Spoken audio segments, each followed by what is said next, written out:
Welcome to the Leo.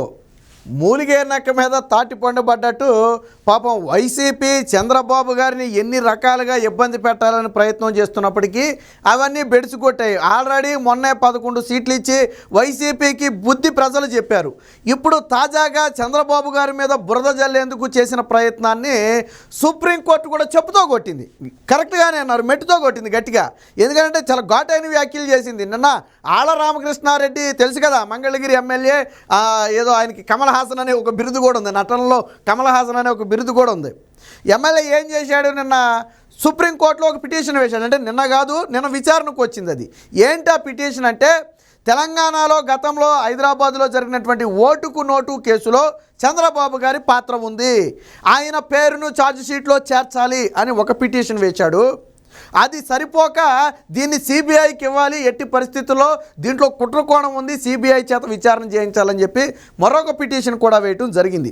వాస్తవానికి చంద్రబాబు గారి పేరు అందులో ఎక్కడా కూడా లేదు, ఛార్జ్ షీట్లో కూడా పోలీసులు పెట్టలేదు.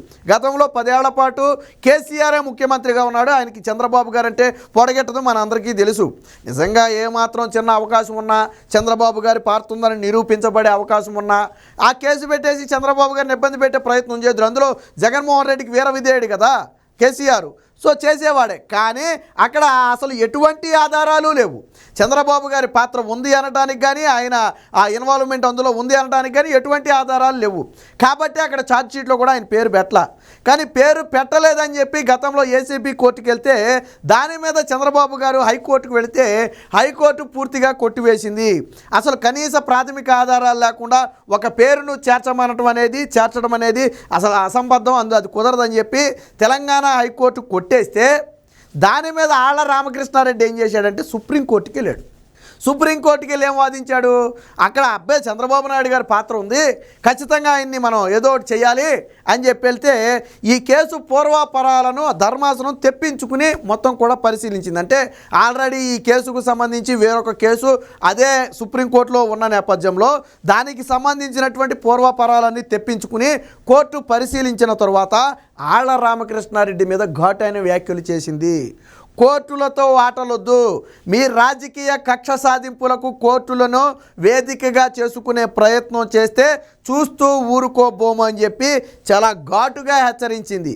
కేవలం ఆరోపణలే తప్ప ఆధారాలు లేని ఇలాంటి కేసులను తీసుకువచ్చి మా సమయాన్ని వృధా చేయటమే కాకుండా మీ రాజకీయ కక్షలకు దీన్ని వేదికగా వాడుకుంటున్నారు అని చెప్పి చాలా ఘాటైన వ్యాఖ్యలు చేసింది. దీంతో ఎవరైతే ఆళ్ల రామకృష్ణారెడ్డి తరపు లాయర్కి మబ్బులిడిపోయి అబ్బెబ్బెబ్బే చంద్రబాబు గారి పాత్ర ఉందండి, అది ప్రపంచం మొత్తం తెలుసండి, ఆధారాలయ్యి అంటే ఆధారాలు మాత్రం లేవు. మరి ఆధారాలు లేని ఒక కేసును సుప్రీంకోర్టు దాకా తీసుకొచ్చి మీరు లిస్టు చేసి దీన్ని విచారణ చేయమన్నారంటే ఆ సుప్రీంకోర్టు ధర్మాసనానికి గంటో అరగంటో సమయం వృధానే కదా.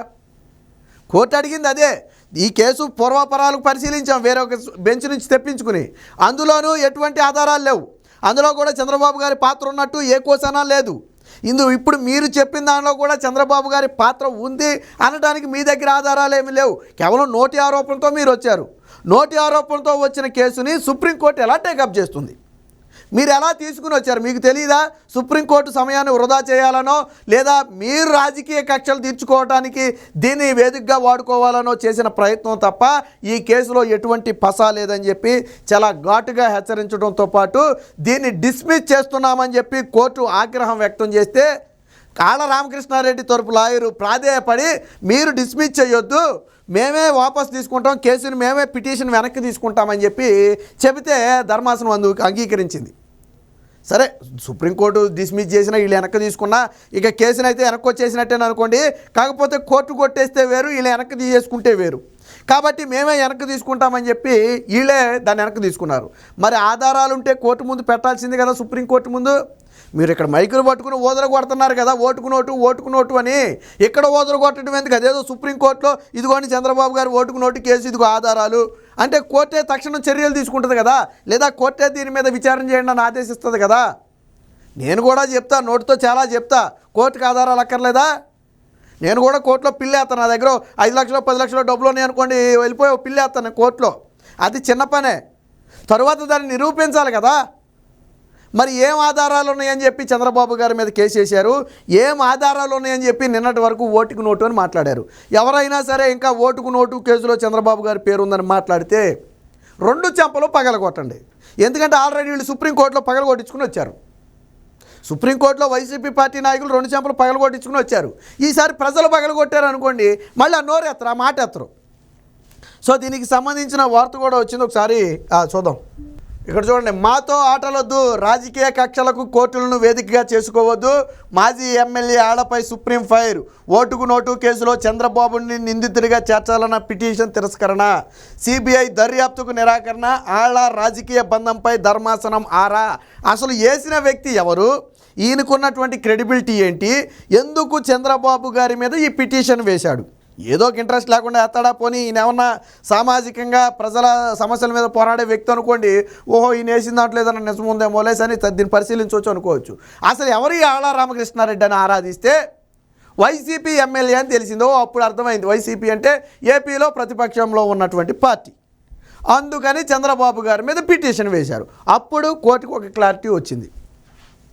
ఆళ్ల రాజకీయ బంధంపై ధర్మాసనం ఆరా, గతంలో వైసీపీ ఎమ్మెల్యేగా పనిచేశారన్న సీఎం తరపు సీనియర్ న్యాయవాది సిద్ధార్థ లోద్రా చంద్రబాబు గారి తరపున వాదించడం అయితే జరిగింది. అటుపక్కన మరి ఎవరో ఒక లాయర్ అయితే వాదించారు. బట్ కోర్టు అయితే చాలా ఘాటుగా చెప్పింది, మాతో ఆటలాడే ప్రయత్నం చేయొద్దు, మేమేం అనం కదా, ఏదైనా తీసుకొచ్చి మా సమయాన్ని వృధా చేయొచ్చు అని మీరు ఆలోచన చేస్తే అందుకు తగిన మూల్యం చెల్లించుకోవాల్సి వస్తుందని చెప్పి ఘాటుగా అయితే హెచ్చరించడం జరిగింది. దీనికి సంబంధించిన మరొక వార్త, రాజకీయ యుద్ధాలకు కోర్టులను వేదికగా మార్చొద్దు, వైకాపా మాజీ ఎమ్మెల్యే ఆళ్ల రామకృష్ణారెడ్డికి సుప్రీంకోర్టు హితవు, ఓటుకు నోటు కేసులో ఆయన వేసిన 2 పిటిషన్లు కొట్టివేత, ఈ దారిలో వచ్చే బదులు కష్టపడి పనిచేసి ఎన్నికల్లో పోటీ చేయాలని చూసిన ఇంకొక ఉచిత సలహా కూడా ఇచ్చింది సుప్రీంకోర్టు. ఏంటంటే మీరు ఇలా దొడ్డిదారిని వచ్చేసి ఏదో చంద్రబాబు గారి మీదో లేదా ఇంకొక నేత మీదో బురద జల్లే బదులు, ఇది చేసేది బురద జల్లటమే, నిజం ఉంటే ఓకే మనం యాక్సెప్ట్ చేద్దాం, కోర్టు కన్నా టేకప్ చేసి ఇందులో మెరిట్ ఉంది మేము తీసుకుంటామని కోర్టు యాక్సెప్ట్ చేస్తే ఓకే, మనం దాని గురించి మాట్లాడొద్దు. కానీ అందులో ఏ విషయం లేదు. అందుకని ఏం చెప్పింది, ఇలా దొడ్డిదారిని వచ్చే బదులు కష్టపడి పనిచేసి ఎన్నికల్లో గెలవచ్చు కదా. మీరు ప్రజలకు ఎంతో అంతో ప్రజాప్రతినిధులుగా ఉన్నప్పుడు సేవ చేస్తే, ప్రజలకు మంచి చేస్తే వాళ్ళు ఓట్లేసి మిమ్మల్ని ఎమ్మెల్యేగా గెలిపిస్తారు కదా. ఈ కక్ష తీర్చుకోవడం ఎందుకు, ఇలా దొడ్డిదారిని రావడం ఎందుకు, మా సమయం వృధా చేయటం ఎందుకు అని సుప్రీంకోర్టు అయితే చాలా ఘాటైన వ్యాఖ్యలు చేసింది. ఒక రకంగా ఆళ్ల రామకృష్ణారెడ్డి తరపు లాయర్కి మబ్బులు ఇడిపోయినాయి అక్కడ. అంటే సుప్రీంకోర్టు ఇంత వ్యాఖ్యలు చేస్తుంది, ఈ రకంగా మాట్లాడుద్దే, ఇంత ఆరాధిస్తుంది, వీటి గురించి ఇంత డెప్త్గా మాట్లాడుద్దని ఊహించలా. ఒకవేళ అయితే దీన్ని పరిశీలించాలని చెప్పి ఏసీబీ అధికారులకు ఎవరికో వాళ్ళకి ఆదేశాలు ఇస్తుంది, లేదా తదుపరికి వాయిదా పడద్దే, అంతకుమించి పోయేదే ఉంది. తదుపరికి వాయిదా పడినా కానీ సాక్షిలో పెద్దగా వేసుకునేవాడు. మరి ఇంత జరిగింది కదా, మీ నాయకుడు వేసిన ఒక పిటిషన్ని కోర్టు కొట్టేసింది కదా, మరి సాక్షి పేపర్లు ఎక్కడ వేసావా దీన్ని? సాక్షి పేపర్లో ఎక్కడైనా ఆళ్ల రామకృష్ణారెడ్డి పిటిషన్ను సుప్రీంకోర్టు కొట్టేసిందని, ఇలాంటి నాటకాలు మా దగ్గర మరొకసారి ప్రదర్శిస్తే తాట తీస్తామని హెచ్చరించిందని ఎక్కడైనా సాక్షిలో రాసావా? రాయిలా. ఒకవేళ గన కోర్టు గన పొరపాటున దీని మీద ఎందుకు విచారణ చేయకూడదు, ఏమో నిజాలు ఉన్నాయేమో విచారణ చెయ్యండి అని ఆదేశించి ఉంటే ఈరోజు సాక్షిలో మెయిన్ బ్యానర్ అదే, సాక్షిలో మెదడు పేజీ హెడ్డింగ్ పేపర్ అదే. ఒకవేళ ఏదన్నా యాడ్ ఇచ్చినా ఆ యాడ్ని అవసరమైతే క్యాన్సిల్ చేసైనా సరే సాక్షిలో ఈరోజు మొదటి హెడ్డింగ్గా వేసేవాడు. ఎందుకు? అది చంద్రబాబు గారికి వ్యతిరేక తీర్పు కాబట్టి. ఆయన పాత్ర ఉందని తేల్చేసిన సుప్రీంకోర్టు, ఓటుకు నోటు కేసులో దొరికిపోయిన చంద్రబాబు గతంలో సాక్షిలో రాసినవి అయ్యే. ఇప్పుడు నేను చెప్పినది గతంలో సాక్షిలో రాసినవి. చివరికి ఆయన పేరు లేకపోయేటప్పటికి పాపం వీళ్ళకి సమ్మగా సప్పడిపోయింది. ఒకవేళ కోర్టు కానీ అలా అనుంటే రాసేవాళ్ళే, కానీ కోర్టు కొట్టేస్తే రాలే. ఇది వీళ్ళ పత్రికా విలువలు. మీ నాయకుడు వేసినటువంటి ఒక పిటిషన్ కొట్టేసినప్పుడు కనీసం మొదటి పేజీలు ఎక్కడో చోట రాయాలి కదా, నువ్వు 2వ పేజీ 3వ పేజీ 4వ పేజీ ఎక్కడో చోట రాయాలి కదా. మరి ఎందుకు దీని గురించి రాయలేదు నువ్వు? గతంలో కూడా ఇదే నారా లోకేష్ తల్లికి వందనం ఎగ్గొట్టేశారు, పంగనామం పెట్టేశారని వీళ్ళు సాక్షిలో పెద్ద హెడ్డింగ్తో రాశారు. తర్వాత నారా లోకేష్ అసెంబ్లీ సాక్షిగా ఎంతమంది పిల్లలు ఉన్నా తల్లికి వందనం అమలు చేస్తాం అని చెప్పిన తరువాత మరి నువ్వు ఇవ్వట్లేదు అని ఎగనామం పెట్టారని రాసిన వాడివి నారా లోకేష్ అసెంబ్లీ సాక్షిగా ఇస్తున్నామని చెప్పినప్పుడు రాయాలి కదా, నువ్వు రాయిలా. నారా లోకేష్ ఎంతమంది పిల్లలుంటే అంతమందికి తల్లికి వందనం ఇస్తాను అన్నాడు అని రాయిలా.